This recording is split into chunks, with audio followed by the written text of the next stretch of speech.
السلام عليكم جماعة. باشا أحوالتان ساكن سلامته وخير كيتشين ئای دەستان خۆش بێ وەڵی شتێکی زۆر باش دەکەن.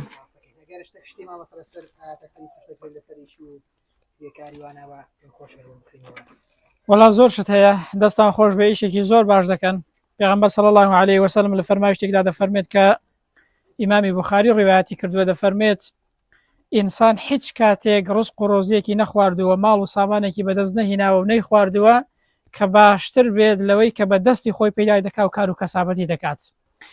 لە فەرمایشتێکی دیکەدا پێغەمبەر صلی الله عليه وسلم پرسیاریان لێ کردووە کە متفق عەلەیهە، گوتیان ئەی پێغەمبەری خوا صلی الله عليه وسلم کام ماڵ و سامانە لە هەموو ماڵ و سامانێکی باشتر و چاکترە؟ پێغەمبەر صلی الله عليه وسلم فەرموویەتی عەمەل الرەجولی بیەدیه، کار و کردەوەی ئینسان کە بەدەستی خۆی بکات ئەو ماڵە ئەو سامانە ئەو ڕزق و ڕۆزەی کە بەدەستی دێنی، پێغەمبەر فەرمووی ئەوە چاکترین ڕزق و ڕۆزی و بژێویە کە ئینسان پەیدا دەکات.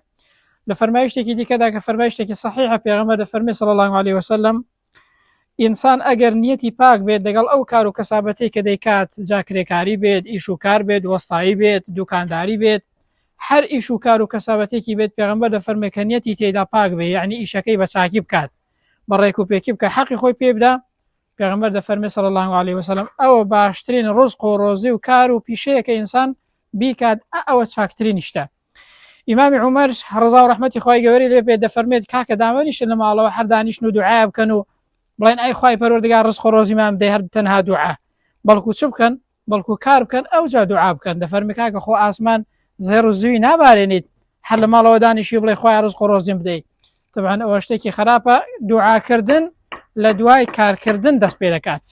کۆتاییەکەی بە فەرمایشتێکی پێغەمبەری دێنەوە صلی الله عليه وسلم کە ئیمامی غەزالی لە ئیحیا علوم الدین دا باسی کردو، هەرچەندە سەنەدەکەی ضعفێکی تێدایە بەڵام دەکرێت بڵێن معنایەکەی صحیحە. ئەوەش موژدەیەکی باشە بۆ هەر کەسێک کە ئیش و کار و کار و کەسابەتی دەکات. پێغەمبەر دەفەرمێت صلی الله عليه وسلم هەندێک گوناح هەیە کە بە هیچ شتێک ڕەش نابێتەوە ئیلا بە دوو شت. یەکەمیان دەفەرمێت خەم و خەفەتێک کە بەسەر ئینسان دێ ناڕەحەت دەبێت، ئەوە گوناحی پێڕەش دەبێتەوە. دووهەمیان کار و کەسابەتیە کە ئینسان بە دەستی خۆی دەیکات، ئەو کار و کەسابەتە دەبێتە مایە ڕەشبوونەوەی گوناح و تاوانی.